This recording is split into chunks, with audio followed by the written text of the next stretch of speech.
Okay, Chair. Diolch yn fawr iawn. Pnawn da pawb. Good afternoon, everybody. Welcome to the Finance Panel meeting on the 15th of September. We're slightly light on the ground. We've only got three panel members here today.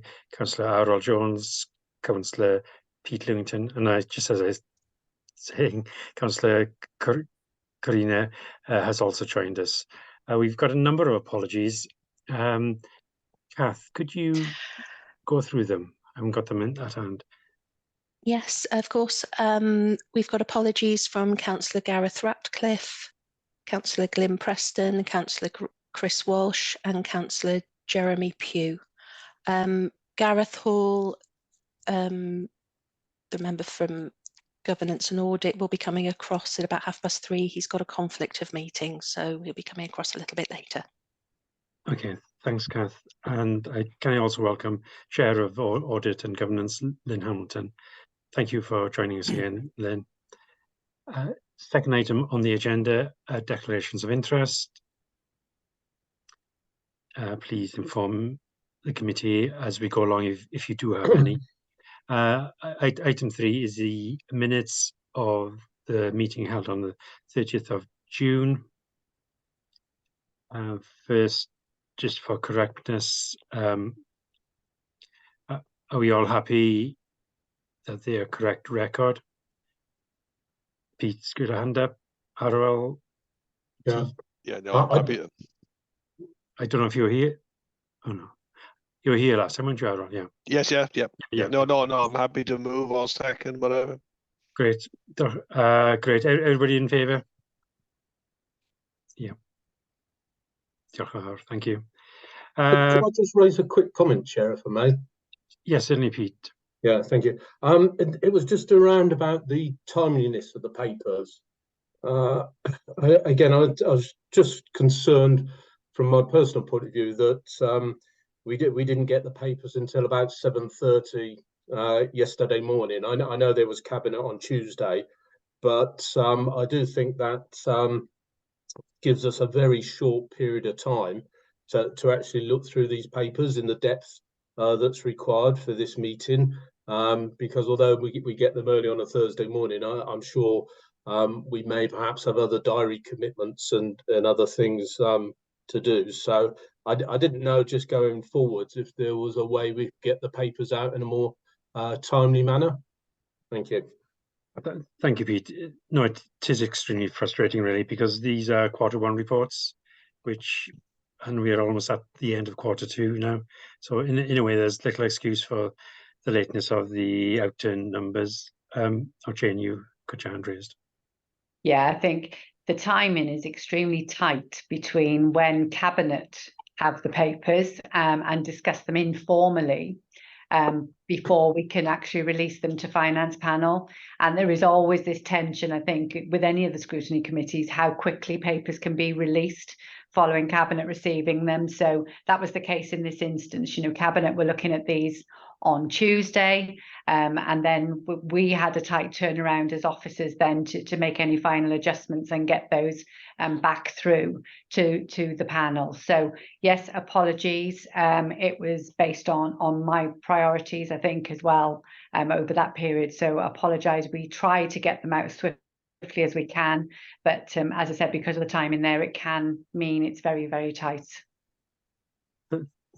Thank you, Jane. Just happened to be yesterday was particularly awkward with a lot of other papers landing in my inbox at the same time. But having said that, I assume finance and the other areas within the council have had these papers ready for informal cabinet some time ago. Yes. Whether the just polite plea to you, David, whether informal cabinet can consider them at an earlier point in the previous week's meeting or the weeks before informal cabinet. Would be really grateful if that could be done. Yeah, I'm sure we can arrange something there, possibly extended by another week and give you a little bit more time. But there was a delay in them coming to informal cabinet this time, unfortunately. But I think in future we should be able to give you them in plenty of time for this meeting. Okay, diolch yn fawr iawn. Thank you. And to be 100% honest, I've only just skimmed through these papers today, so hopefully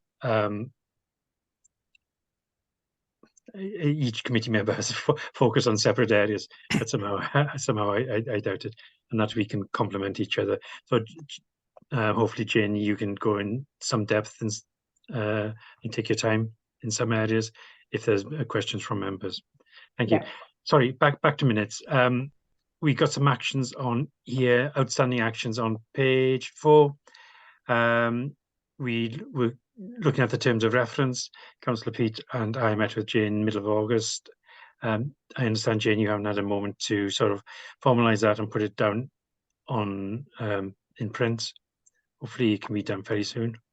It can be. I was trying desperately to get that turned around this week, but it's been one of those weeks, I'm afraid. So yes, I'll absolutely get those out to you, to the chair and the vice chair for next week, and then they will be more than ready for to come back to the panel for the next meeting. Thanks, Jane. We were going to meet with Councillor Jeremy Pugh around the LHB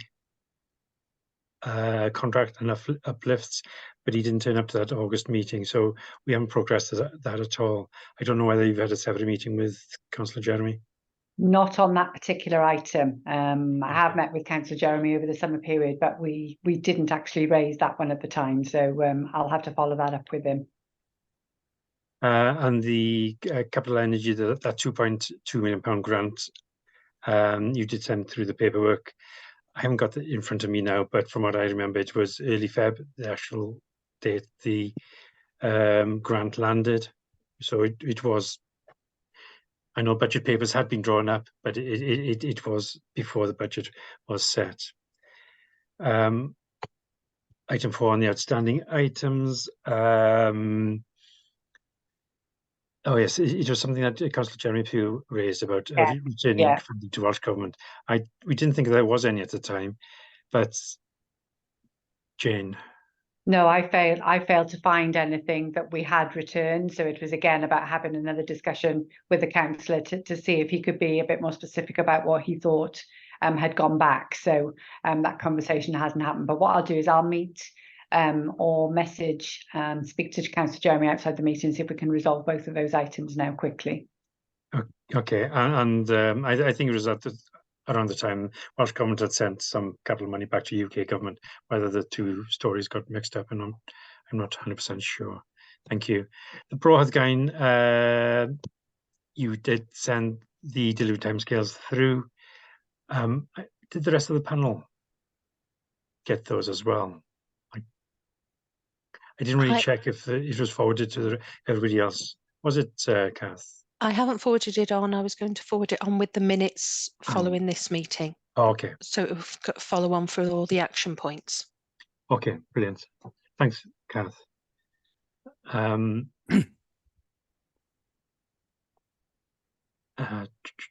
no, that's it for the minute, isn't it? Oh no, sorry. Just saw this disclosures of interests again. Then we went through the revenue papers, points raised. There was no actions flowing from those. Just quickly. Oh yeah, actions at top of page 9. Information to be shared with panel on assessment outcomes for understanding service and dispense. I'm not sure what that was. Was that followed up, Kath? It wasn't possibly going to be a formal paper, I don't think. It was just going to be information, from what I can remember. I'm not sure what it means. Oh, okay. Was that referring to the commentary at the end of the report? Different service areas with regard to under and overspend? Because I know you were expressing some concerns about the lack of detail there, because you will see from this report that that's improved. But whether that's what it was referring to, I don't know, Chair. But, yeah, I'm at fault. I didn't pick that up. Okay. We should have explored this before. today's meeting. Thank you, David. Then we looked at the capital. You scroll down, and there's no actions flowing from that one, was there? No. No. Okay, great. So we can zoom forward really to today's and we look at the financial forecast for the year ending 31st of March 2024 as of the end of the first quarter on the 30th of June. David, do you want to introduce this? Yes, Chair. I'll introduce it. I won't go through the report in detail. I'll just to give you a pre-seed sort of report, because bearing in mind that some of you might not have had the time that you're required to look at this in some detail. And after I've given you the high level sort of detail and pre-seed report, I'll hand over to Jane and she can take you through some other elements that she might want to add to. So the first report you've got before you today is the revenue budget outturn forecast for the 23-24 financial year, which is based on a position at the end of quarter one on 30th of June 2023. The projected position currently reports a £3.7 million surplus. The surplus position is largely associated with expenditure against corporate budgets, more specifically the £3 million risk budget, with only £23,000 drawn from this budget in the first quarter. And it's important to note that this budget was approved at budget setting to manage financial risk across the council services, with £5 million of potential costs identified. The budget will be released to the services if the costs materialise, and this becomes more likely as the year progresses. So, but what that's saying in effect is, as I'm sure you're all aware, that although it hasn't been drawn down yet and used, the risk still exists, and it's possible that that will be needed later in the year. More detail is provided in Appendix A, and heads of service have provided detailed commentary about their service area in Appendix B. And I think you should find that that's improved quite considerably since you've looked at previous reports. Cost reductions of £16.5 million were approved as part of the council's budget for this year. In addition, undelivered savings from 2022-23 have been rolled forward, totaling £0.9 million. Delivery of these is required to achieve a balanced budget. The summary at Table 2 shows that 54%, or £9.4 million, have been delivered, and a further 40%, £7 million, are assured of delivery by services. 968,000, 6%, are unachieved and are at risk of delivery in year. So that is an improvement at quarter one to previous years. I think you'd have to agree on that, and that's quite pleasing to see. Those services that show unachieved targets must consider what remedial action they must now take to ensure that they deliver within budget this year. The reserves position is shown in Table 3. At the start of the year, reserves totaled £68 million, with a general fund reserve at £9.3 million, representing 3.8% of total net revenue budget, excluding schools and the HRA. The school's reserve policy requires the general fund reserve to be maintained at a minimum of 4% of net revenue budget. Due to the increased level of net revenue budget, the level of reserve is not now sufficient to maintain this minimum level. There are a limited number of specific reserves, and their intended purpose is clear. But a review of the reserves has identified that the Powys Recovery Fund reserve that was set up to support COVID and economic recovery can now be closed. The balance on the reserve is £0.7 million. It's proposed to transfer this balance to the general fund reserve to increase the balance and ensure that 4% minimum level of net revenue budget can be maintained. Services plan to use around £14 million of specific reserves this year, with £5.6 million drawn down in relation to grant expenditure and £1 million to support match funding for levelling up projects. A specific pay reserve was established from underspends last year to support this year's pay award. Negotiations at a national level continue, and it's expected that the increase will be beyond the 5% funded through budget setting.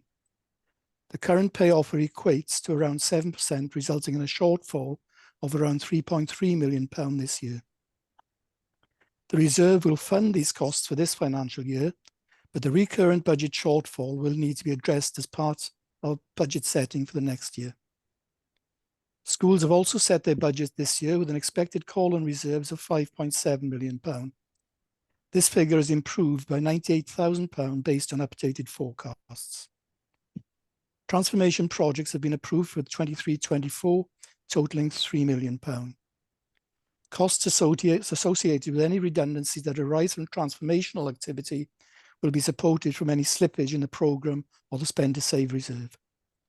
Environment is required to reallocate the approved budget to the individual service budgets as set out in Table 4, together with a proposal to utilise the spend to save reserve for severance costs. Additional grants have been received this quarter and are reported in section 611. These will be incorporated into the budget. The budget setting process that was approved in February 2023 included one-off funding to support the earth, which is taking place near Myfield in 2024. The funding was included within the financial year 24-25 and was to be funded from reserve. The funding is required during 23-24 to support upfront costs rather than costs incurred at the time of the event.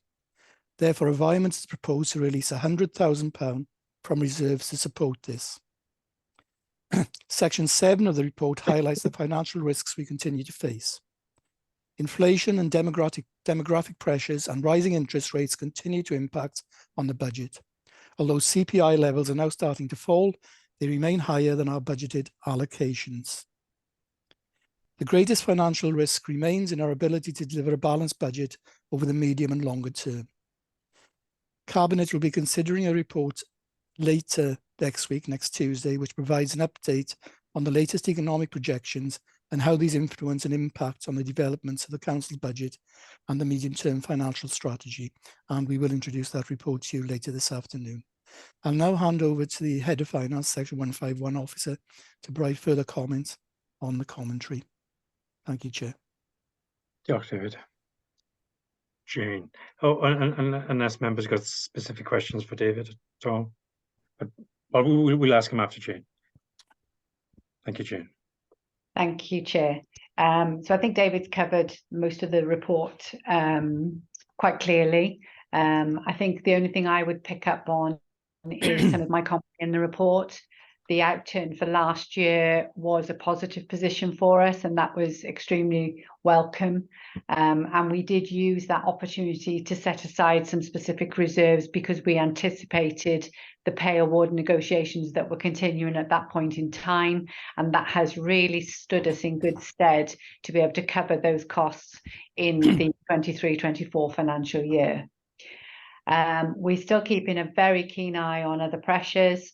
Inflation, as we said, although it is dropping, it still means that costs are rising, and as Councillor David said, those are exceeding some of our budget anticipations. So the risk budget will really come into play as those costs materialise and as some of that demand that we were expecting comes through. So although it's a good be in Q1, we are, as Councillor David said, expecting to have to draw on that risk budget as we move through the year. The planning very much has now got to focus on the longer term, particularly 24-25 and into other years of our medium-term financial strategy. And this is where Sustainable Powers Programme is going to be fundamental moving forward now through the next few months, next few years even, in terms of being able to bridge the gap that we're currently forecasting for 24-25. I think it's important to note some of the commentary that we're already getting at a national level, which will be picked up a little bit more detail in our financial planning update report. You know, we are very concerned about public finances generally going forward over the next few years, and we believe our settlements are going to be extremely tight, and we will have to manage that and change the council and the way we deliver services to be able to deliver for our residents within a smaller financial envelope. So really that focus has got to be on that moving forward, and I'm sure all members of the council are going to be involved in that as we look to balance the budgets for next year and future years. That's the only comment I would make at this point in time, and happy to take any questions. Thank you very much, Jane. Committee. Shall I kick off? Go on, Pete. Thank you, Chair. I did have a few actually, if that's okay, and so one Yeah. at a time. Would that be Yeah, okay? yeah, one at Yeah. a time, please. I guess the first one was in 4.2 of the report on the general fund reserve, 4%. I understand what that general fund reserve is for. I just wondered, does that percentage subject to any sort of regular reviews to ensure 4% is still the right figure in the prevailing circumstances? And I suppose, how does that review take place? That we do look at reserves. They form part of the budget determinations as we're looking to approve budgets for the new year. So myself, I undertake an assessment of the reserves that we hold, and looking at that alongside the budget proposal, have to make an assessment as to whether the resources we have available to us are adequate to cover off any risk in terms of our budget plan. So that assessment does happen on an annual basis. The 4%, we actually increased it to 4%. I think it was maybe 2 years ago, where we felt, because of the financial resilience of the authority and in line with tighter budgets for the future, it was looked to maintain that at 4%. I think previously it was at 3%.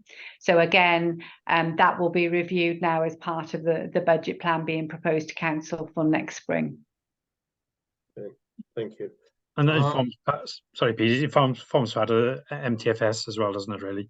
Yeah. When you, is that when you really look at the general reserve level, that percentage more than nearer the budget when you're doing your commentary, really? But yeah, it's something we keep a keen eye on. Yeah, sorry, Pete. No, that's okay. Our second one was the Welsh Government grant of 1.6 million to implement the 20-mile-an-hour speed limits. If the costs exceed the 1.6 million, where would that money come from? The 1.6 million is what we have available, and obviously the plans will look to deliver within that level of funding.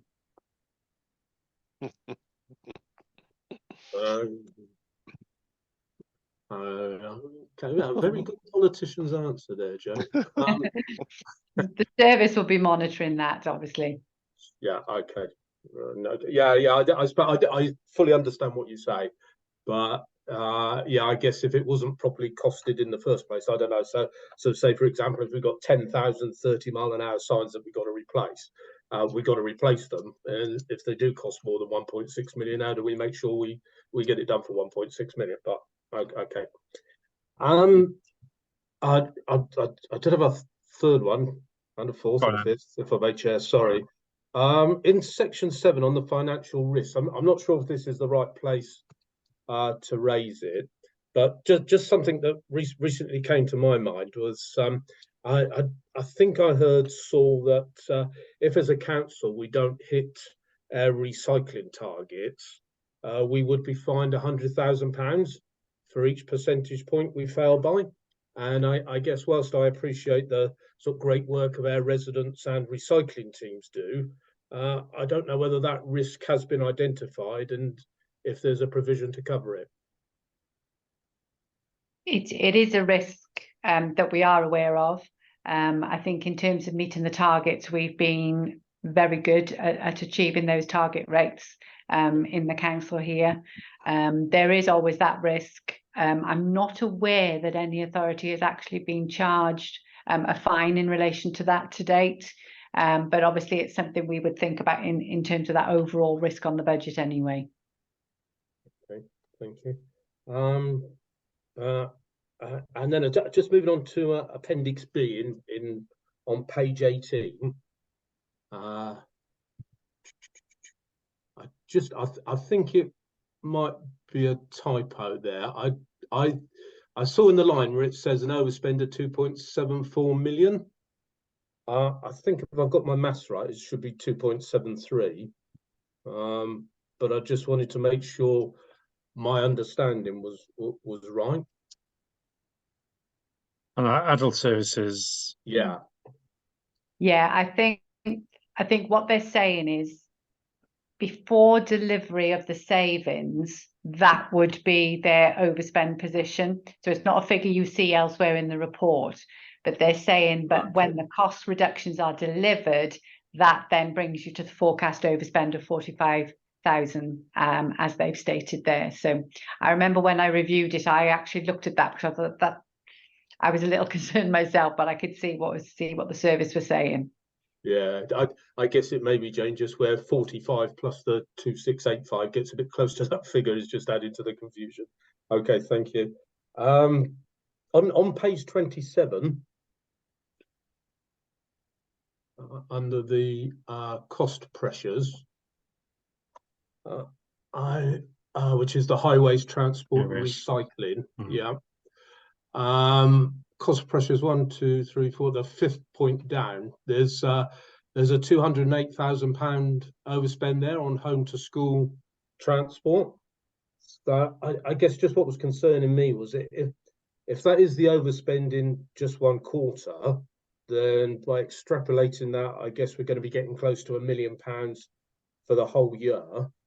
And I wondered if that's right. Are we looking to investigate the cost of providing these buses for school transport and or alternative solutions, or are we going to be left a bit at the mercy of the contractors when we next have to renew the contract? Okay, well, for clarity first, that is the full year projected overspend. So when we're forecasting the figures, although it's based on spend at Q1, we're projecting the figures forward for the full year. So it's the full year position that you would be seeing there. Okay. Can I just have a follow-up question on that? It's always a little bit problematic, home to school transport. Who picks up that overspend? The school service, who demand a certain level of transport, or potentially individual taxis, etc., etc. It can get really complicated. I realize that. Or does that sit within the HTR budget? The budget is allocated to the HTR service. So in terms of budget management of that budget, they are responsible for managing that. They can have discussions with the school service around that. But this overspend that's forecasted there sits with the service at the moment. But again, those conversations could be had with education, and indeed some reports may then be forthcoming, I don't know, to Cabinet for approval or otherwise. But at the moment, based on the overall position of the service, they're able to manage that pressure from the underspends that you will see being reported there. So overall, the service is able to manage that and deliver almost a balanced budget based on that projection. So that's how it's being handled at the moment. Yeah. There's always that tension. One service pays for something and the other service spends it. And there's other ways to yeah, okay. Yeah, could I just ask one? You go on, Pete. Just one final one. Apologies, Councillor. No, it's fine. No problem. It was just the last one. Was I was in a way pleased, but also surprised to see the £314,000 forecast overachievement on car park income, which I now believe is probably gone up even further to 392,000. And I guess there was just something I wanted to clarify in my mind. I think at the time the budget was set, the increase in the car park charges were meant to help achieve a target of £50,000 saving. And I just wonder how we've managed to achieve such a sort of fantastic result here of now having an overachievement of this size compared to our original estimate of 50,000. I think this is something that's been raised in a few arenas actually, and I think in terms of what the projections were, I think the demand was expected to be quite different from some of the costings. So I think a very prudent budget saving was offered up as a result of that. But what we are seeing is down to the demand that we've seen through the car parks. Obviously, that income is now generating much higher than anticipated. And I think for the service at the moment, that is fundamental to maintain a balanced budget for them. So without that additional income being generated, this service would be reporting an overspend at this point in time. And that money is helping them to offset that. So it's good to see that's happening at this point in time. But that could change in the future, couldn't it, really? Following the next full council. It'd be interesting. It's not for this committee, but for the other committees to have a look at that, really, to see the forecast usage and the variance between the forecast and the actual. But I'll leave that for others, because okay, Arwel. Well, it's not a question. It was a bit of a comment, really, because I was quite shocked to see the school delegated budget using sort of nearly 6 million of the reserves and only leaving £1 million left. You know, what's going to happen next year, really? You know, I'm sure the school budget is not going to change, you know, a great deal, and will be coming back to the council for the shortfall, given the rate they are. Well, probably there could be a £5 million call on council funds next year. I think if I can respond to that, schools obviously balance their budgets over a number of years. So there will be some schools with a surplus balance this year, some with a deficit balance this year, and they are able to draw on the reserves to smooth that out over a number of years. So because there's a £5 million use of reserves this year doesn't mean that's what it would be on a permanent basis. That would be part of that smoothing. Now, we're all aware that schools experienced pressure, particularly around energy costs. And although the council was able to put some additional funding into schools when the budget was approved back in March, not all of the costs were covered. Like many areas of the council, that was the position that we saw ourselves in. Thankfully, we are seeing reductions now in energy costs, but schools have worked to submit budget plans now that looks to address any deficits that they have. I'm pleased to say that the majority of schools have submitted plans that do meet the scheme for the financing of schools, and we are still working with those where their budgets are still exceeding levels that are set in terms of that policy. So we continue to work with those, but you know, that figure can fluctuate year on year based on where individual schools are. Okay, so you've well, I wish that I had your confidence, maybe, but okay. Thank you, Jane. Yeah, no, thank you, Jane. It's if the reserves were evenly distributed across schools, primary and secondary, it would be acceptable. But secondary, we're looking as though they were drawing on negative reserves or deficits, or increasing the deficits, however you like to define it. Have all the high schools set a budget that will be licensed this year? No. Not currently, no. I'm looking to Mary, sat in the room here with me, and she's obviously been working very closely with schools. So I think, how many of the high schools and all through schools have set a balanced budget? I think we've got finance surgeries. Now we've started them this week, and they're going on for the next few weeks with all our schools, and we'll be picking up, particularly with schools that we've asked for recovery plans with. I'm just getting the detail up on the individual school. Yeah, but we're halfway through the financial year now, aren't we?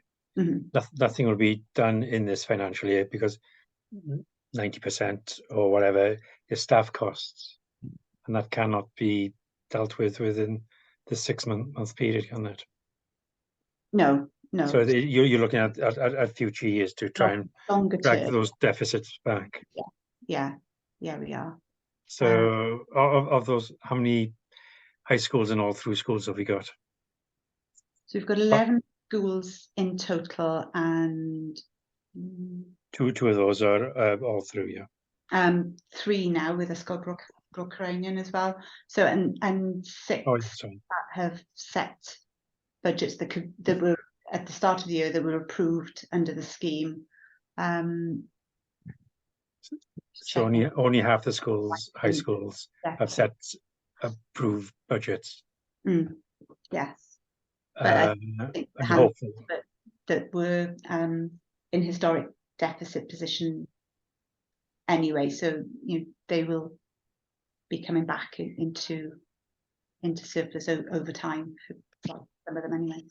Okay.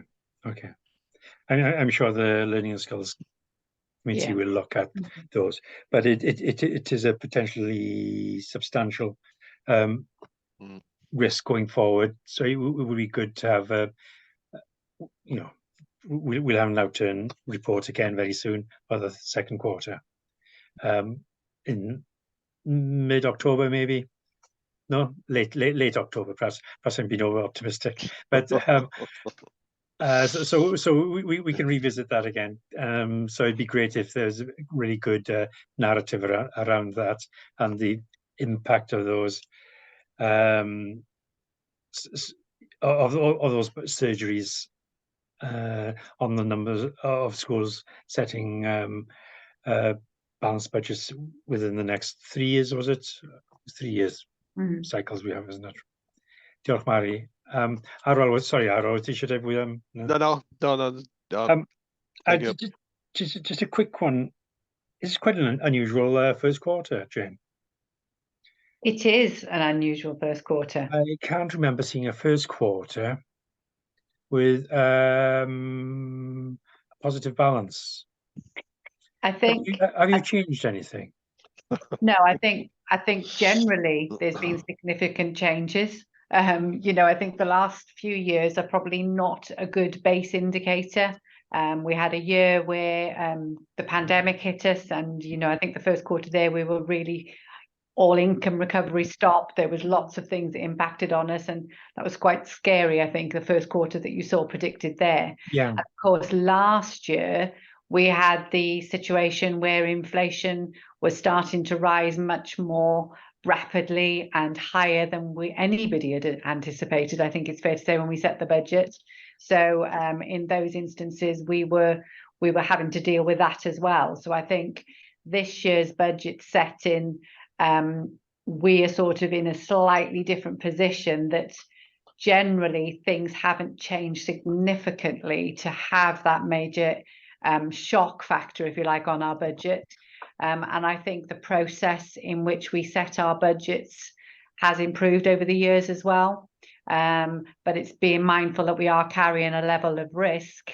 And I think very much so we will see some of those pressures starting to come through that we understood or projected at budget setting, but where we're holding those funds centrally until they materialise. So I would say I think it's probably down to really good budget setting in a more stable, although there are still the issues, I think we're aware of them, but we haven't got those shocks that we've seen in some of the previous years. Thanks. The 3.734 million is partly made up of risk reserves. Most of it is risk reserve, yes, it's 3 million of that. Did you always, I tended to think that you took worst case scenario type of view of risk reserves and assume that they would be spent when presenting budget forecasts, or have you always left risk reserves in that position as they are now, rather than, because you talk about these risks materializing? Yeah, I think. Have you changed that presentation at all? I don't think we have, because you would always see the variance shown on that corporate line.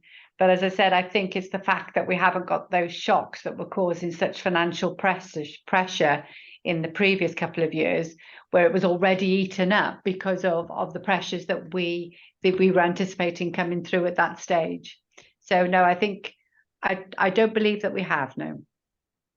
Okay, that's good news, because it tended to move from a dire first quarter to a, like last year with dire first quarter, into a surplus at the end of the fourth quarter. Are you expecting that same sort of shift? You know, it was from a negative, kind of what it was now. It was about £6 million or so. It's gone from a negative 6 to a positive £5 or £6 million over that 12 months. I think a lot of that's going to depend on where the pay awards fall. That's the biggest risk for us, and we know a percentage change equates to 1.7 million. So, you know, there is quite a level of risk there. And although we have that reserve set aside, if pay awards exceed that, then that will immediately increase the pressure. And I think remembering that we've got about £5 million we've already projected may come to fruition.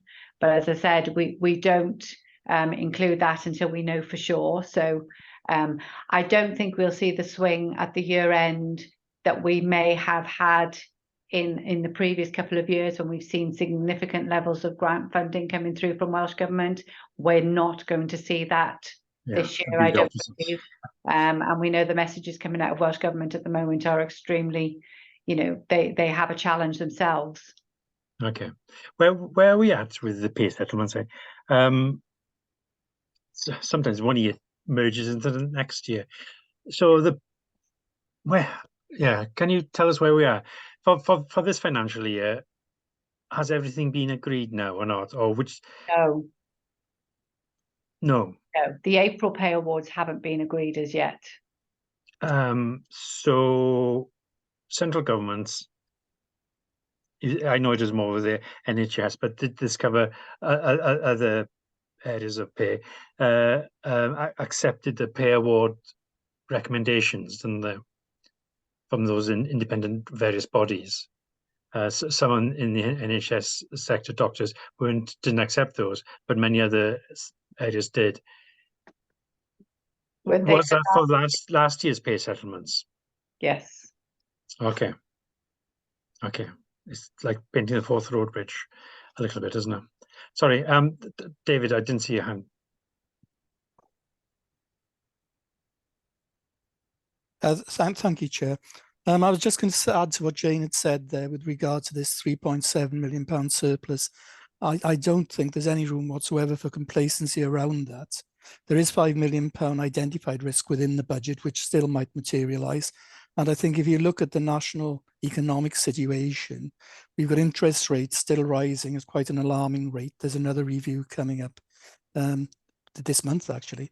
And there's a possibility that it'll rise again. The danger is that by raising interest rates to combat inflation, you will always run the risk of triggering a recession, because it's a basic law of economics that if you raise interest rates too high, it sort of damps down demand too much, and that in itself can lead to recession. And the worrying aspect of that is the fact that inflation is still remaining stubbornly high. And if you forget general inflation, I think the key indicator is the core rate of inflation, which is still at about 7%. And that's not moving very much. You've got the volatility within general inflation around energy, etc. But the core rate of inflation is still remaining very, very high. So those threats are still there, and that's extremely worrying going forward. And not to mention, you know, the potential of the pressures developing through pay awards, etc., etc. Yeah. I was just going to, I did put my hand up earlier, Chair, obviously you didn't see it, but I was just going to make a comment about school reserves, because I really think we've got to try and understand where we need to be with levels of school reserves, because if you go back about 4 years, school reserves were in a deficit position. Just at the end of the pandemic, they rose to £8 million, and now we're forecasting £1 million potentially at the end of next year. Now, even at the £1 million in reserves, I accept that it's not equally distributed, and that is a problem in itself. But when you compare that to an overall delegated budget of about £90 million, and you take the general fund reserve for the council against a budget of £326 million, and that's only sitting at £9 million, £1 million sitting in school reserves for the unexpected, and that's what they should be there for, to me is quite reasonable. But I think it's something that we do need further debate about, and not get this idea in our head that we should be going back to something like £5 or £6 million sitting in schools reserves, because that simply, to me, wouldn't be acceptable.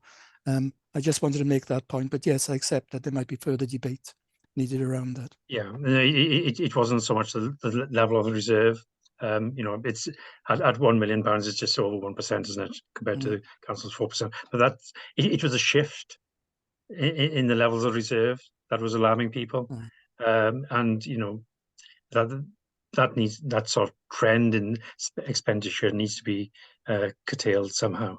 But that was the great issue there, really, the rate that reserve was being spent.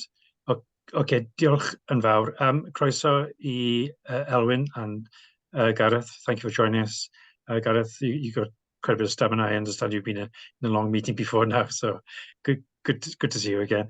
Right, we just finished on the revenue, unless there's any more questions. And please, because of the lateness of the papers, if you have another chance to have a look at the numbers over the weekend, please email. I'm sure Cabinet will try and pick up on if there's anything, or Jane will pick up on something that's really caught your eye. So again, to Gareth and Elwyn, apologies for the lateness of the papers. Capital now. James Chappell, are you going to take us through, or is Jane going to? I think Councillor David may be starting. Oh, sorry, David. Are you going to, David? Are you going to be followed by James or Jane? Yeah, I'll do the same as I'll do the same as I did with the revenue report. Just give you a high level précis of the report itself, and then obviously James and Jane are here to take any questions that you may have. So the second report you're going to look at today is the Council's capital programme for 23-24 as at 30th of June 2023. The capital programme was approved by Council on the 23rd of February 2023. It included capital schemes totalling £93.29 million, of which £23.48 million related to the housing revenue account. The programme has been updated following the reprofiling of projects and additional grants received from Welsh Government. Table 1 in the report provides a breakdown by service, and Appendix A provides a detailed narrative from each service lead about their capital schemes and delivery plans. The revised programme at the 30th of June 2023 is budgeted at £102.5 million. Actual spend amounts to £7.61 million, representing only 7.4% of the total budget. Currently, 48%, £48.82 million of the capital expenditure is budgeted to be financed by borrowing. The interest cost for this is charged to the revenue account. Finance will be working with services to ensure the profiling of budgets is accurate to effectively manage the borrowing. Other funding includes grants, contributions from revenue and capital receipts as set out in Table 2 of the report. Section 3 of the report sets out the grant that has been received since the start of the financial year. These are for additional schemes and have now been included in the capital programme. Section 4 shows how the capital budgets held for the Sustainable Communities for Learning, formerly 21st Century Schools, have been profiled based on the latest estimated spend profiles.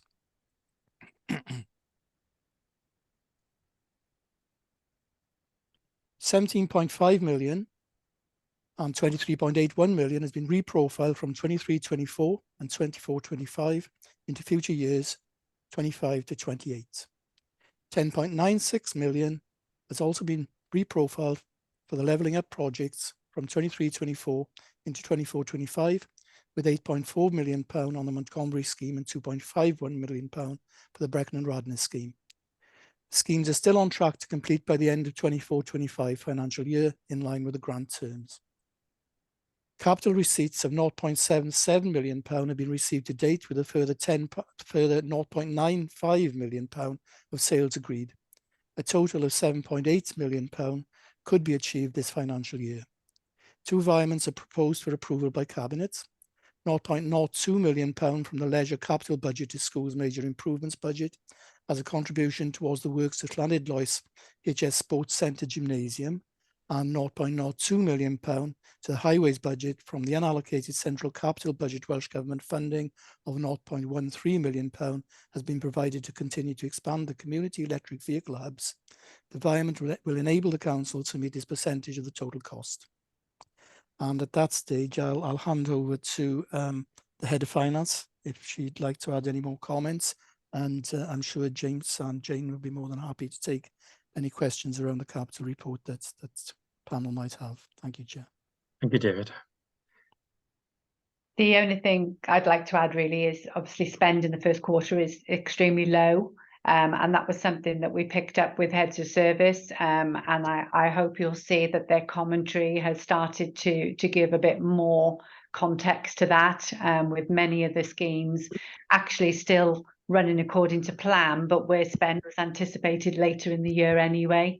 So I think I'm hoping that commentary adds some value to you all, as you can see where heads are reporting about the individual projects there as well. Thank you, Chair. Thanks, Jane. James?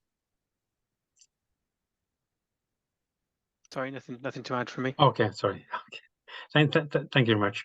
Yeah, there's a little bit of commentary on Brohath getting there as well, isn't there?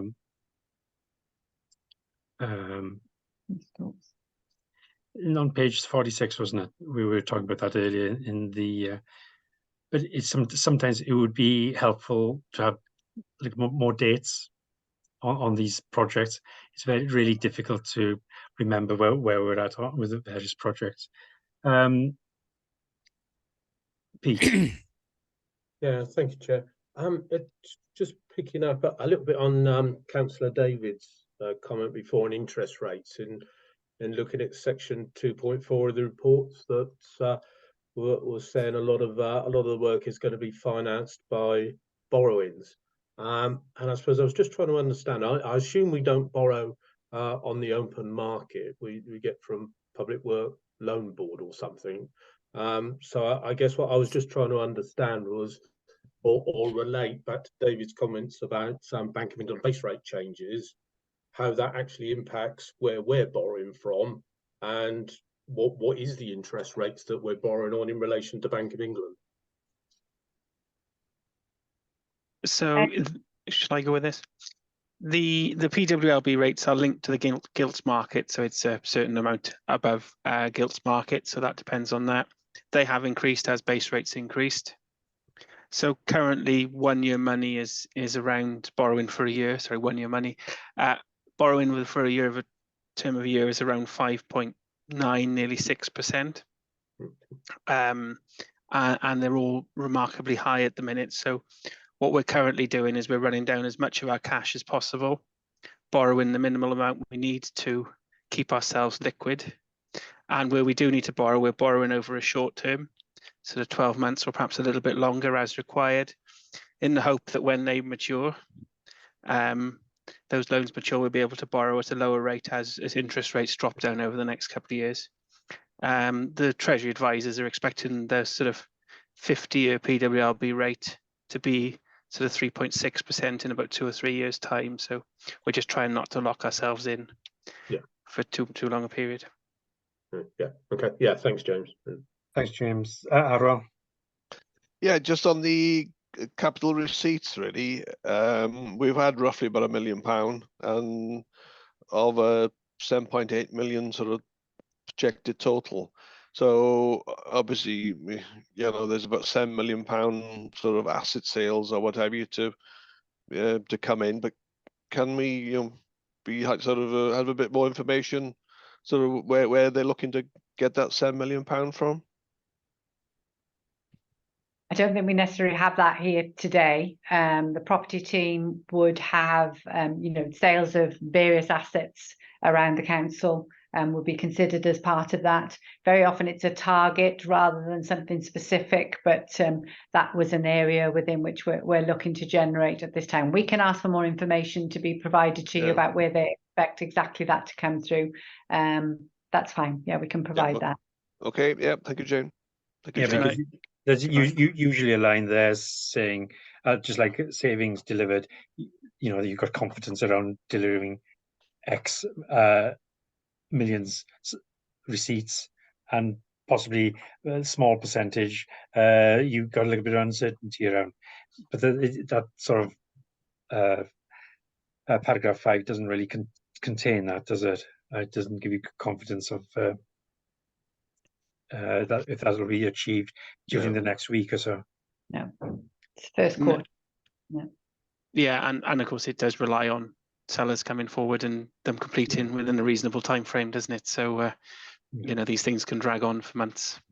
And it's always important that the council tries to get it the best value it can for its assets.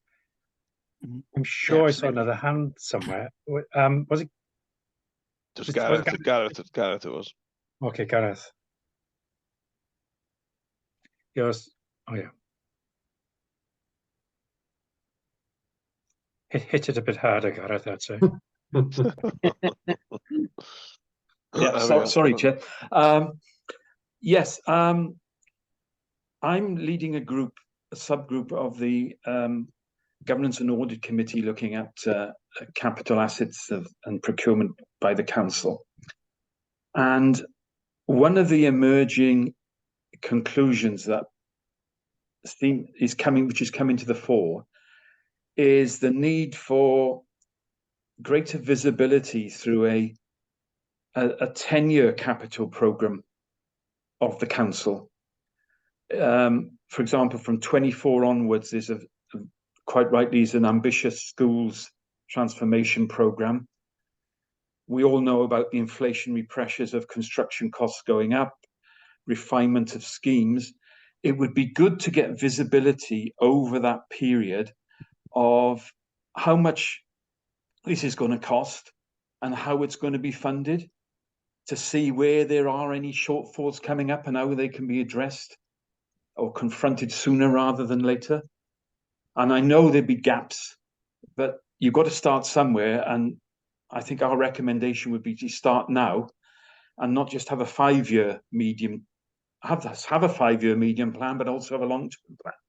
Because the gestation period of these capital projects from inception to final outturn is quite often beyond 5 years.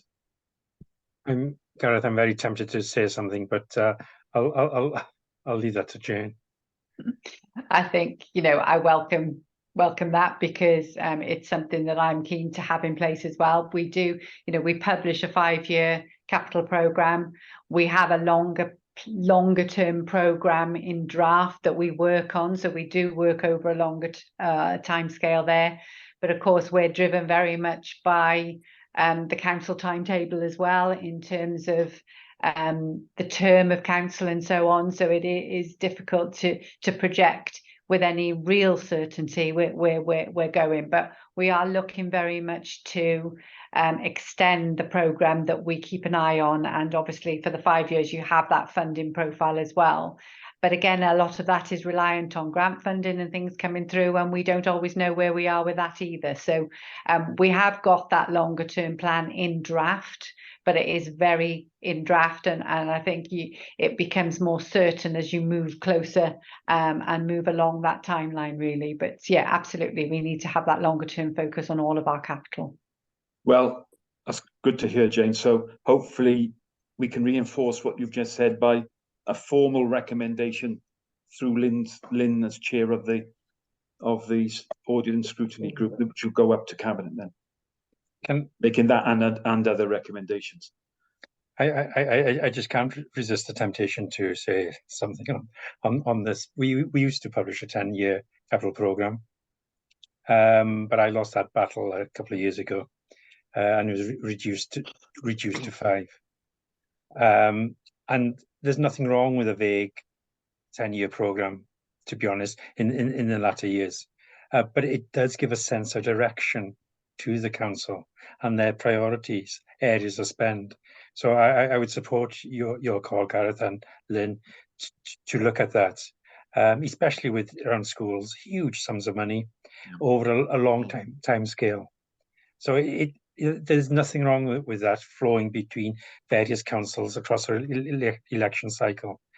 I personally think it's really important, and you know, the MTFS is sort of 5 years. Well, it's the minimum. It should be really, you know, we should be looking at the long view, because it takes time to change the direction of our council, or the nuances of where that expenditure is going to take place within the council going forward. So I certainly support your call on that, Gareth. Thank you. Any other questions on this? Because there were a couple of questions I forgot about the previous revenue. And once again, colleagues, please, I'm sure Jane would really enjoy to have extra emails over the weekend if there's anything unclear contained within this report, because you really haven't had that much time to look at it. Just quickly, David, going back to the revenue, the Urdd decision to support the Urdd Eisteddfod in Maifod next year by 100k was taken at this last budget meeting in February, March. Why was it put in the wrong year? Because I think, knew the... yeah, I think it was a misunderstanding because we didn't appreciate at the time that it wanted to be upfront. And obviously that's where the confusion arose. That's my understanding of it anyway, Jane. Yeah, very much so. I think discussions that I had at the time, it was thought it was going to be in the 24-25 year. And I think that was confirmed in part of those discussions, but we now find that it is about the promotion and so on of the Urdd, which obviously would need to take place a little earlier. So hence the need for the virement now. But any show, all the costs are always up front, aren't they? The revenue always comes in later, you know, from gate receipts and things. So I find that really surprising. Why that error was made? Would that it wasn't done to try and help balance the budgets with those extra expectations on that budget in the run up to secure the budget in March?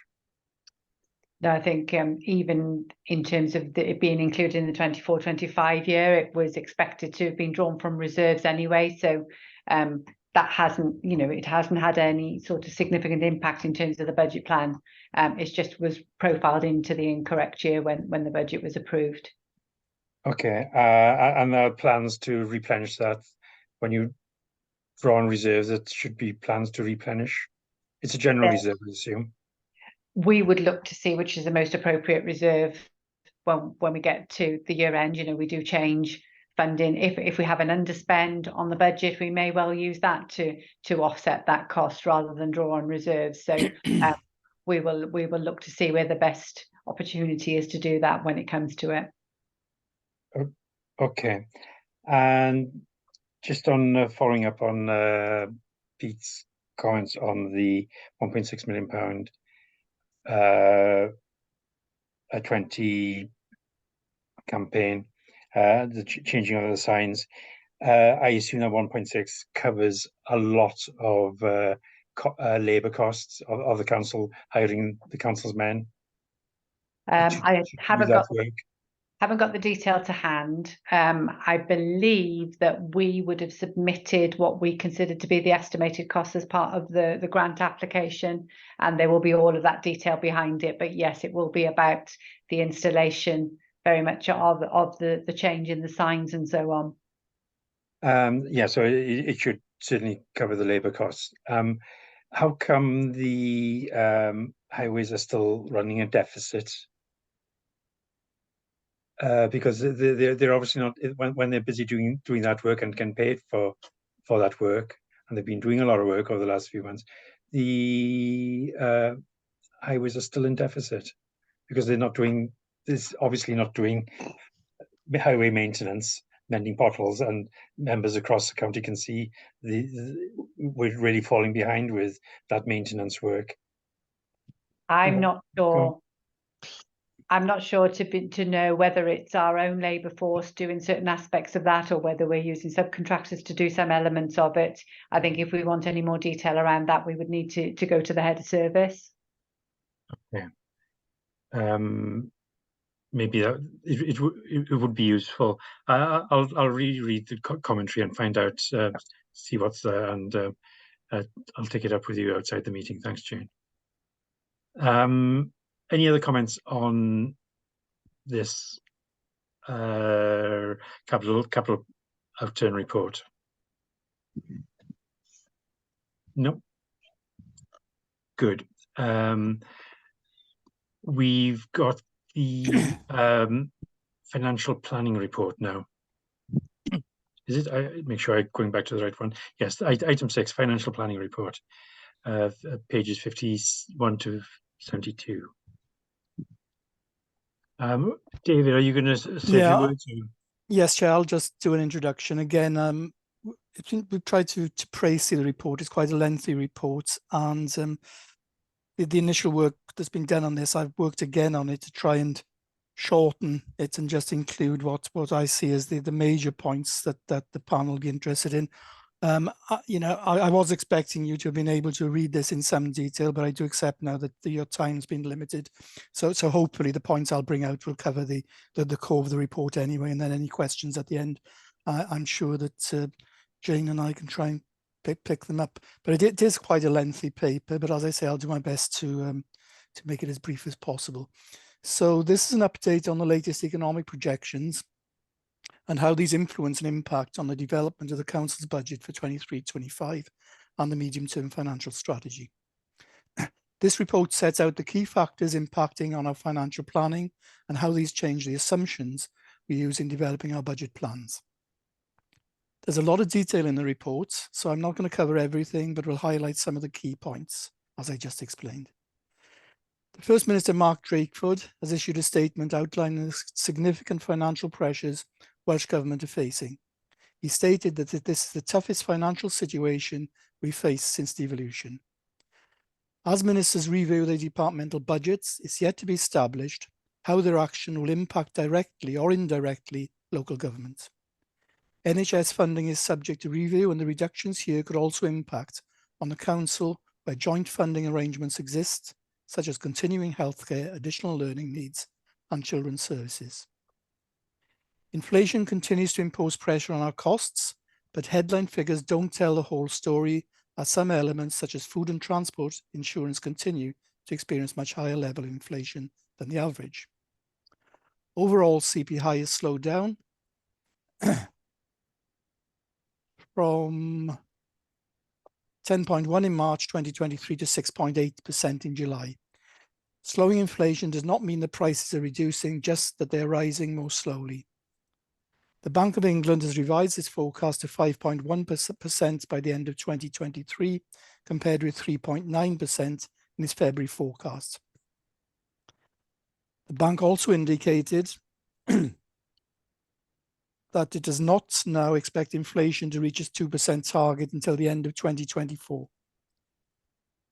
Bank of England base rate is currently set at 5.25% and will again be subject to review on the 21st of September 2023, as we discussed earlier. Energy costs have fallen back from the unprecedented levels we saw previously, but the mix of rising labour costs and staff shortages are also affecting some services more than others, including transport, construction, and social care. It be noted that press coverage and local government associations are already reporting that some councils may have to consider ceasing the provision of non-essential services, reducing statutory service provision, and cutting capital investment plans, whilst increasing council tax and other fees and charges by more than planned, aligned to inflation or even higher. This economic context has significant implications for the council's financial planning. To understand this impact, updating our strategy to reflect the changes is key to our financial stability. These factors will increase the budget gap over the life of the plan, which will need to be resolved by either generating additional income or reducing costs. The sustained levels of high inflation continue to challenge our budgets. Nationally agreed pay awards add cost pressure in both the current and future years, and small changes can have a big impact on cost. A 1% change is equivalent to £1.7 million, as Jane pointed out earlier. Powys pension contribution rates are reduced with a stepped cost saving of £1.7 million over 3 years to March 2026. The National Teachers Pension Scheme is now subject to actuarial review. Our planning assumes that any increase in contribution rates for teaching staff will be fully funded by Welsh Government, as was the case at the last review. However, due to the significant impact any change would have on Powys school budgets, we will note this pressure in our plan, currently estimated at a full year cost of £3 million. Pay and cost pressures have been equally challenging for providers of the service that the council's commission, and it's inevitable that we will seek to pass these on in their pricing. Energy costs are falling, reducing the impact across schools, street lighting, and the council's other estates.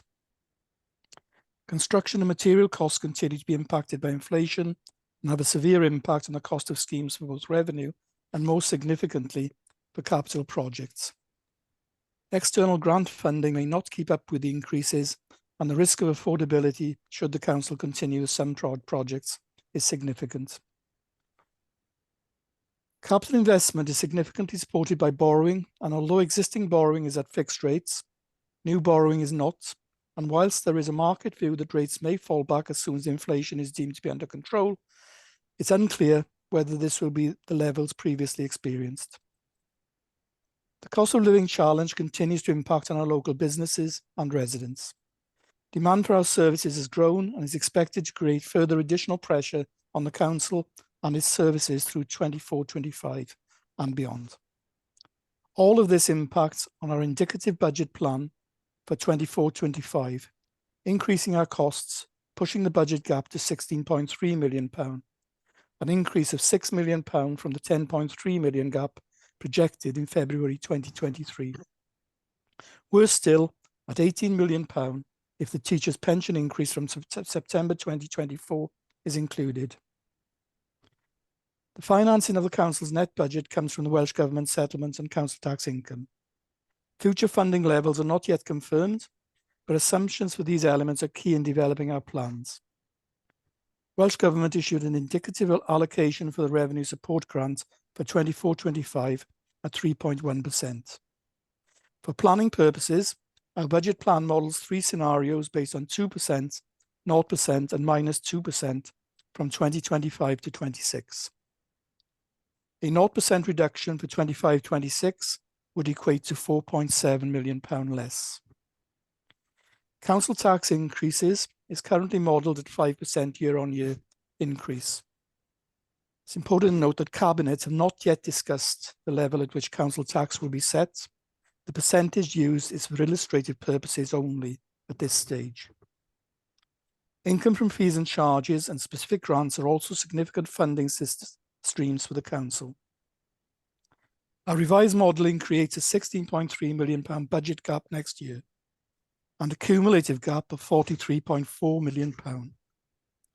The worst case scenario sees the cumulative figure increase to £82.3 million at the end of year 5. It's becoming clear that the council in its current form is not sustainable for the longer term. In response to this challenge, the council has embarked on a programme of change to reimagine what the council should look like in the future to ensure that it can remain financially stable and provide sustainable services in the long term. We recognise the challenges and we want to work in partnership to explore the opportunities to make the changes needed to build a stronger, fairer and greener future for Powys. Sustainable Powys will review what services we provide and how they are provided to meet current needs whilst ensuring we have innovative solutions to provide the best services adapted for our future generations. Our work has gained momentum over the summer months. As this work progresses throughout the autumn, proposals will be developed for consideration before inclusion in our budget plan. Where proposals can deliver earlier savings and where no policy decision is required and there is no impact on our residents, they will be implemented as soon as possible. I'll now hand over to the Section 151 officer who wants to look at financial resilience within the plan. Thank you, Jane. Diolch, David. Thank you, Chair. So the remaining sections look at financial resilience and risks and some of the other things that we are looking at. So the council must put financial resilience at the forefront of its financial activities. And to do this, we draw support from Audit Wales, who undertake regular reviews, and they do assessments across Wales on council's financial sustainability. And you recall you've seen that work coming through previously. We also draw on CITFA's pillars of financial resilience, and those are indicators of financial stress for a framework for the improvements that we look to push through as well. You'll see from the report that we've developed a financial resilience snapshot, and that's included in this report now for the first time. And that provides some indicators and gives a bit of a higher level overview of the financial health of the council. I would say at this point that snapshot is something we're developing. We've included some graphs and figures there for you at the moment. We will look to shape that further. We may add some, we may remove some, but see which ones we think are most useful for council to see. Looking at that snapshot, there is no immediate cause for concern, but obviously the ongoing challenge is of concern, and we need to really be clear about where we're heading over that medium term. Our revenue outturn figures from that snapshot show you that we've had a year-on-year underspend that increased through that COVID period. In recent years, we've achieved less than 80% of our savings target each year, and we must improve delivery to over 90% at least of our savings target in this and future years. And you'll see in terms of the Q1 position, that percentage is currently higher than what we've seen in previous years. A consequence of the underspend has been our ability, as I said earlier, to shore up the reserves, and that has strengthened our resilience in readiness for the pressures that we're likely to see materialising as we move through. When you look at the snapshot, it does actually show you where we fare compared to other authorities in terms of reserves, and you'll see where we're relatively low in terms of that percentage of reserve against net revenue budget. There are far more authorities out there that have far more higher levels of reserves than we do as a council. And I think that's something we've been, or I've definitely been stressing over the last few financial years in terms of the reserves that we hold. Absolutely key that we understand any one-off nature of the resources that we have, particularly the use of reserves. You can only use them once, they're not there for the longer term. And we must ensure that any grants and anything that we have is spent on the areas of most impact, and retain our reserves as a buffer against those areas of highest risk. Financial sustainability and assurance reviews by Audit Wales have highlighted areas of improvement for us, and you'll recall that there were some key recommendations. One was that we must address that medium-term gap. We must ensure that our capital strategy remains affordable, and we continue to ensure that we monitor our budget planning processes to make sure that they're having a desired effect and we're limiting any significant overspends in some of the key service areas. More recently, they've added a further recommendation that the council needs to develop a sustainable plan for addressing the substantial emerging cost pressures. So at a time when the council is facing unprecedented challenges, the effective management of risk is needed much more than ever, and that effective monitoring and managing of financial risks really does support our financial resilience. And that's a key factor, again, in terms of the reserves we hold when we're setting the budget. The need to hold an appropriate level of reserves has been brought to the fore over this last year, particularly now as well as we're looking to support some of those pay pressures. And with the continued uncertainty, our reserves will remain crucial to our financial stability. Discussions at a national level are also very important for us as we move through to the next couple of years. I work very closely with the Society of Welsh Treasurers. We have those regular conversations with Welsh Government through the WLGA, and it's important that those are open and honest as we're able to have those discussions and any potential impact on our funding streams as we move through the next few years. So those are just some of the extra things I wanted to pick up on.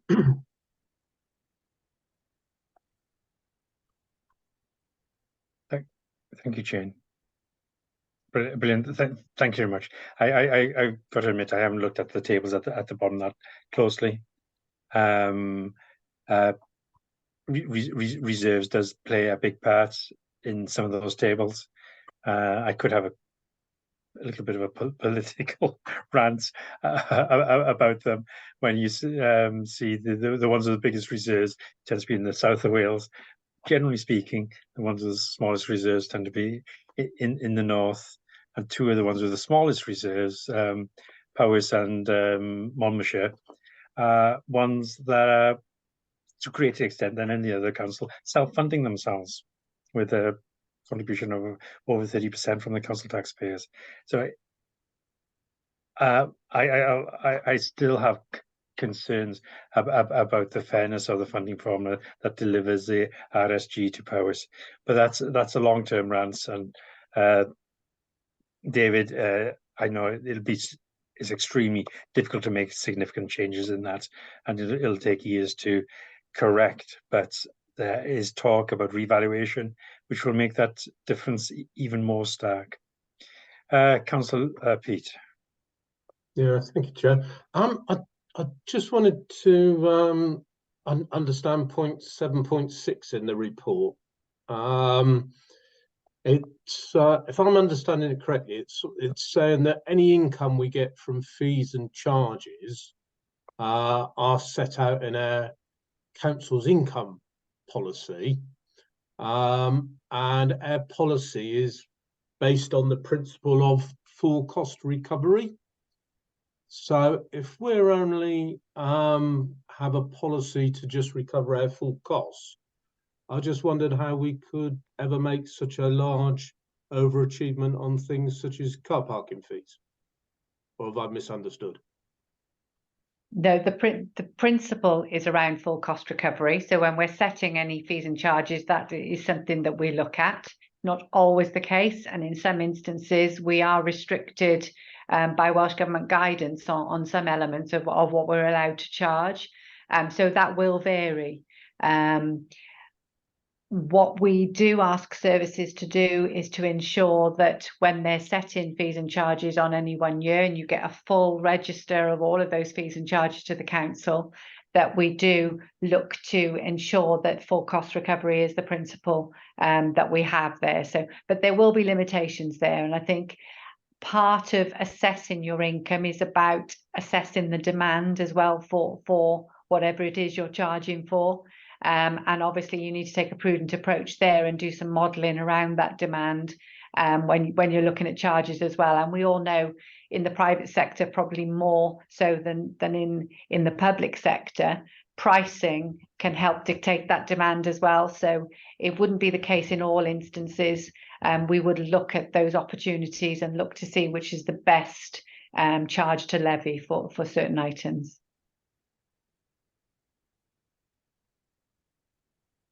Thanks. Did you want to come back, Pete? No.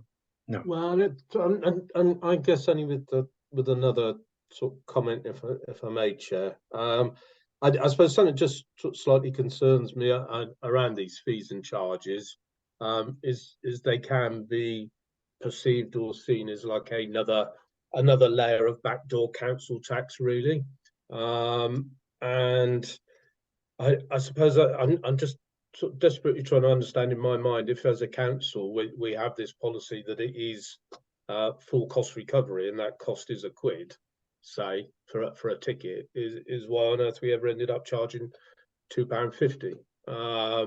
That's too much detail to expect to be answered now, but I guess as a principle, if our principle is just to recover our costs, we really should be looking to do that and not looking to for me, raise extra income from this to, if you like, use it as another form of council tax.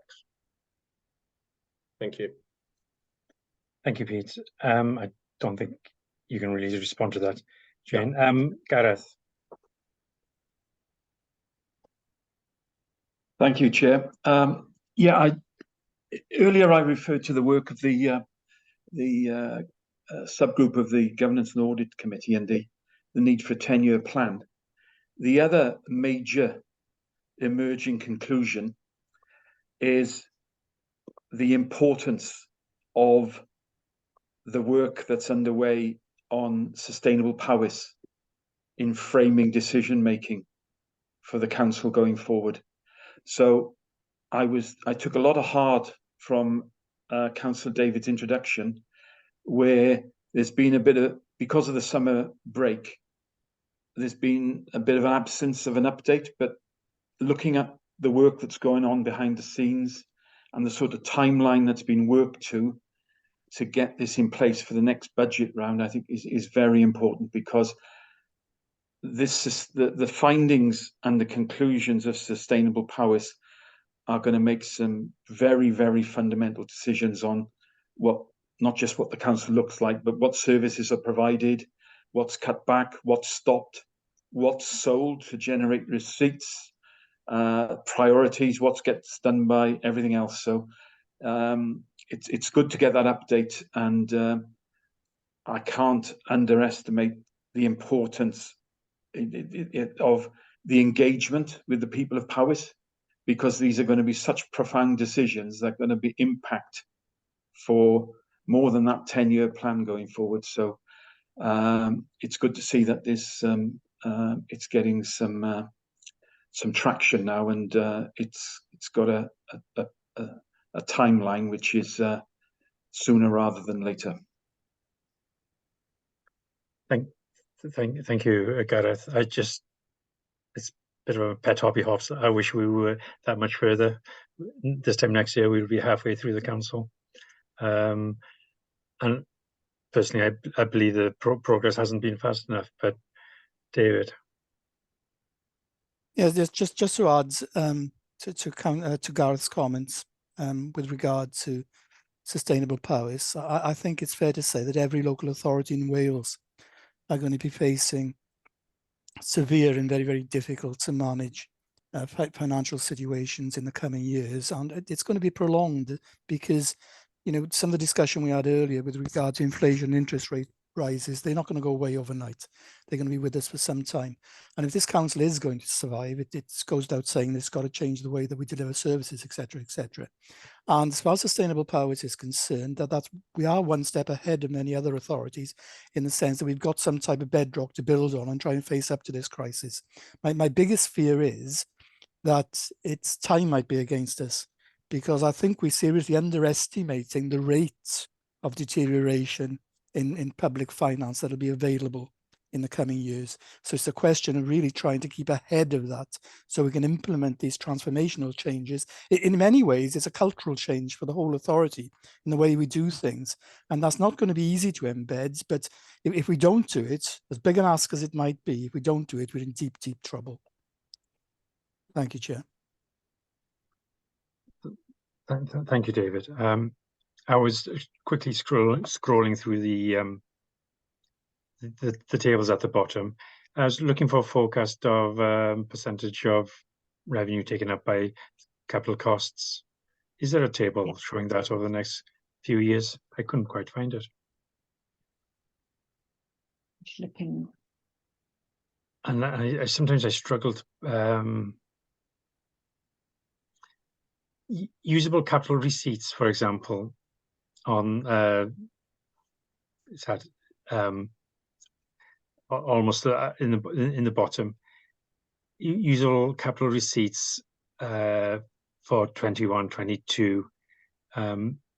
Percentage of what is that? Seems a strange table.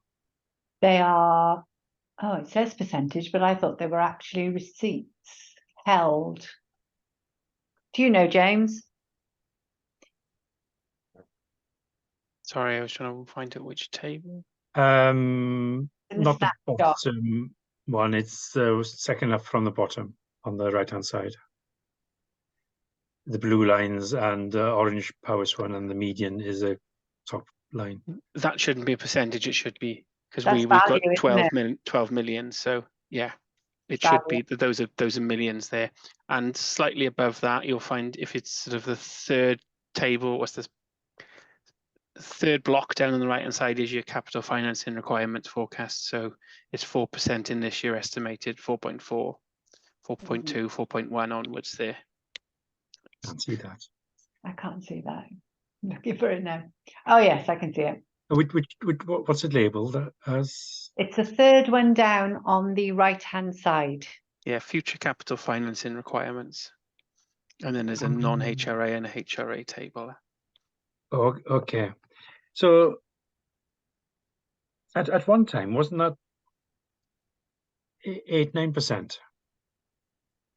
No, it's historically has been a bit lower than that, but it's been settling around that 4%. Okay, at one time when we were talking about the 21st Century School program, it was going up quite quickly, wasn't it? And I remember one of the lay members in the audit committee highlighting that and being quite concerned about the degree of the cost to the revenue fund. The percentages do change, and there are a number of factors that obviously impact on that. One would be the net revenue budget. Yeah, and the level of settlement we've had, which has been relatively good a couple of years ago. But... Yeah, so I think we would have seen these percentages slightly higher in the forecast previous to the net revenue budget actually increasing itself. So that will impact on it, but also profiling of schemes as well, where we've seen schemes move forward. Obviously, that has an impact on it as well because our borrowing requirements are delayed. Yeah. So I think this is where your recommendations about a 10-year plan. If you could this is a perfect example. Forward, yeah.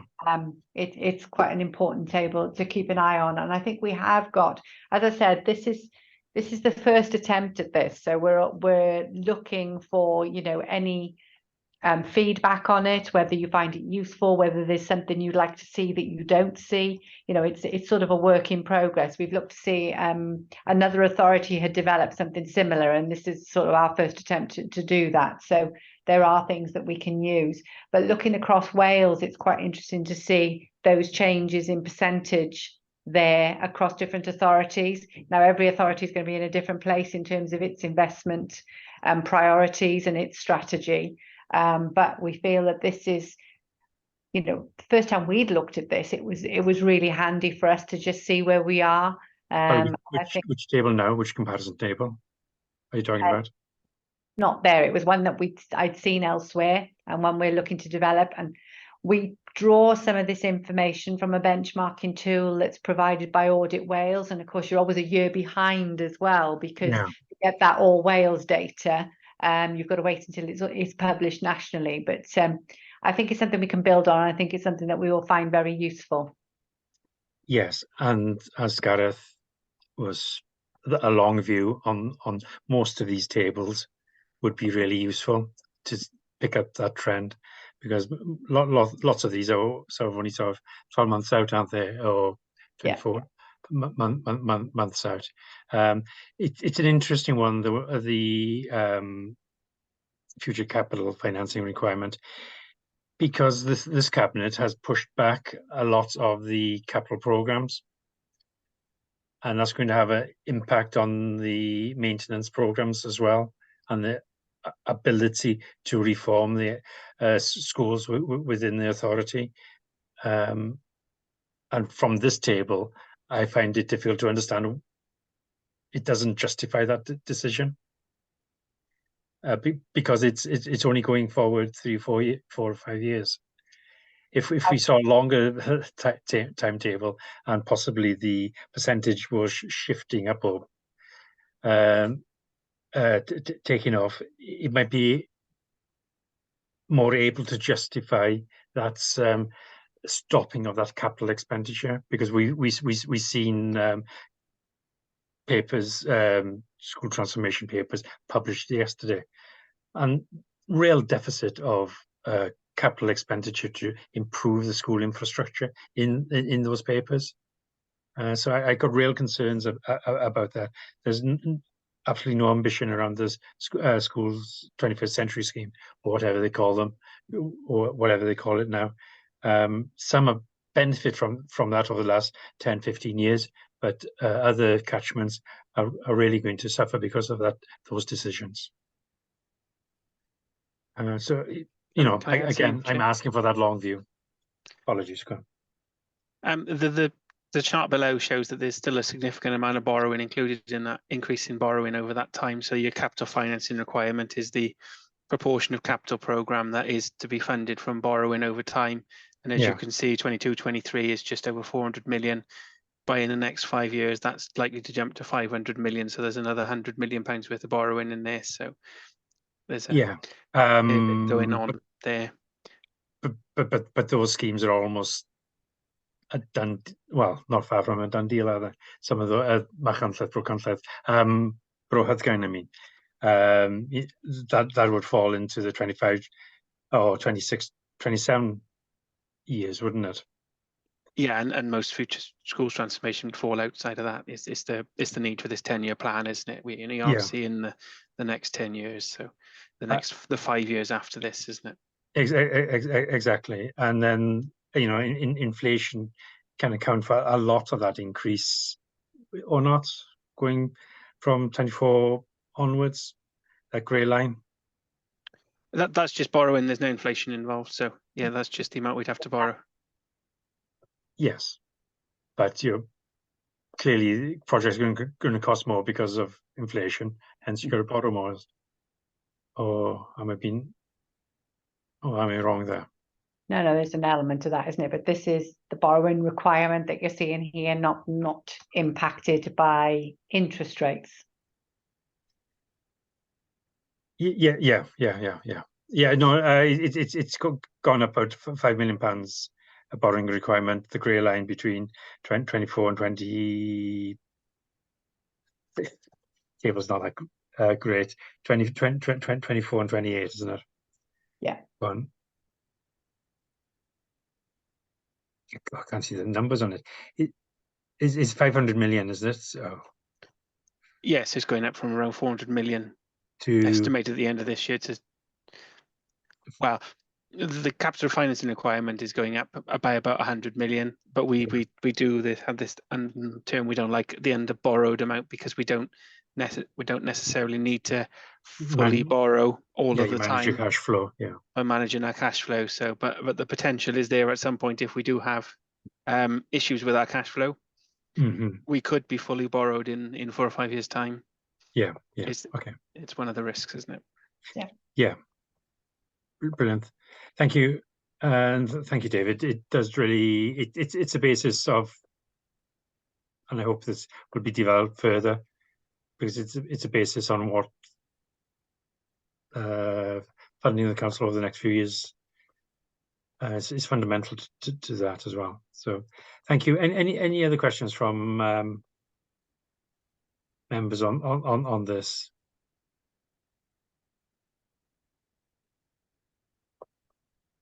If I could just some final comments. I think it's really important to bear in mind the current and possibly the future economic trends as far as the country as a whole is concerned, and the potential impacts on public finances could potentially be absolutely enormous. And I think when we have any discussions around capital spend, or revenue spend, wherever, I think we need to bear that in mind and work within that context. And there is an element of caution required going forward. And on top of all that, we've got a general election next year. And if you listen to a lot of commentary around that, general elections always trigger a period of uncertainty. And there isn't a lot of that built into projections at the moment. So again, it's just something else to bear in mind. Yeah. Thank you, Chair. No, thank you very much, David.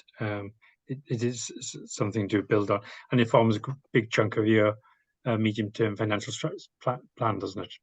All this information. They're talking about the interest rates peaking, possibly one more increase and peaking, but it won't come down very quickly at all.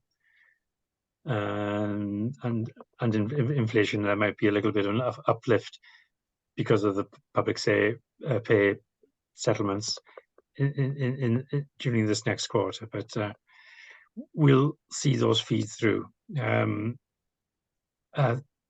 But it's important that we look at all the better scenarios. So thank you, Jane, and thank you, David, for pulling this information together. Any other questions from anybody? Apologies. And hopefully we'll get a proper. We'll be revisiting this, really, won't we, as we're going through the budget setting process, looking at the I can't remember the word now. Looking at your judgments, not your judgment. What do you call? Apologies, Jane. Your calls within this paper, whether they come to fruition or they need to be adjusted, especially around the settlement from this government. I think things will change further. I think this sets the scene of where we are, but it also sets the scene that things are still quite volatile. But absolutely, those funding sources, particularly Welsh Government funding to local authorities, is the biggest factor in all of this, and that can have the biggest impact even by those small changes. So yeah, something we'll be keeping a very keen eye on over the autumn now as we develop the budget plans. Yeah, and with Welsh Government looking to scrape the barrel for looking for £800 million before the end of this financial year, I don't think there'll be much coming out to local authorities. But local authorities, has to be said, have had a relatively good settlements over the last few years. You know, you've seen a couple of local authorities putting huge amount into reserves. You know, over £60 million in 2 consecutive years in one local authority, putting that into their reserves. I wish Powys had had that luxury, but I'm obviously not. But thank you all, and any comments on this would be greatly welcomed. Right, next item, we've got to go into confidential session. Can you explain why we've got to go into confidential session, Jane, before we actually vote to go into confidential session? Yeah, I think it's the nature of the information that we're providing you with. It's an internal assessment of where we are in terms of some of our skills and management capabilities, and it was felt that this was not something we would necessarily share in a public domain, but we could have a frank discussion with the panel and give you far more detail in private session. So that's why we were looking to move into private session for this particular document. Okay, I know you always jump at every chance to look how well the finance team are functioning and working with SIPFA or Audit Wales with a bit of self-assessment. You sort of rated yourself, I can't remember now, 2 or 3 star type organization a few years ago, and you were determined to deliver improvement on that, and I think we probably have to some degree. So it would be good to see a public side to this at some point, maybe not now, but in the future, public assessment of how we're going forward. You've heard from Jane why we've got to go into confidential session. Can I have somebody to Pete? Happy to move, Chair. Oh, sorry, Chair. Sorry, just before you do that, did we need to do item 7, the forward work programme? Oh, apologies. Have I skipped? Yeah. Apologies. Thank you. It's not a huge amount on the forward work programme. Have we need to add the terms of reference to the next one, don't we, Kath? Sorry. Yes, and council tax base. Yeah. Oh, yes. We're talking about understanding how the council tax base is constructed. Fascinating stuff. It's got some perverse incentives within it, you know, that really would be worth having those explained. So that would be good. And we obviously, with the reimagining Powys, we really do need to focus on that quite heavily. David, I meant to ask, we got a session with councillors next Wednesday in Llanddewi. Will there be a certain amount of financial information going into that session or not? I've been away. I haven't seen the actual format that session's taking yet, Chair. Unfortunately, I don't know if Jane knows any more about it, but I haven't been briefed on that yet. There will be some, but it won't be the main focus of the day, I don't think. Okay, that's fine. If there was a heavy chunk of finance within it. It would have been good to have it in today's program. Yeah, it'd be nothing different to what you've received today. I wouldn't have thought at this stage. Okay, brilliant. Any comments on the forward work program? Thank you, Deputy Chair, for drawing my attention to that. I think we can develop the programme. I'm just conscious, as we develop the budget now through the autumn, there will be more sessions with finance panels. So I think we can work with you, Chair and Vice Chair, to populate this better over the coming months. And I'm more than happy to have confidential sessions as well, especially when you're talking about future budgets. There's sensitivities around that, so I'm more than happy to have confidential sessions of this group to have a bit of a whole council view going forward. Right. Can I have somebody who will suggest we go into confidential session? Arwell, you did before. Pete, is that a hand as well? No, I'm happy, Chair, to move. Everybody in favour? Yep. Good. Right. Kath, can you stop the recording? I'll do, yes. And go off the webinar. Okay.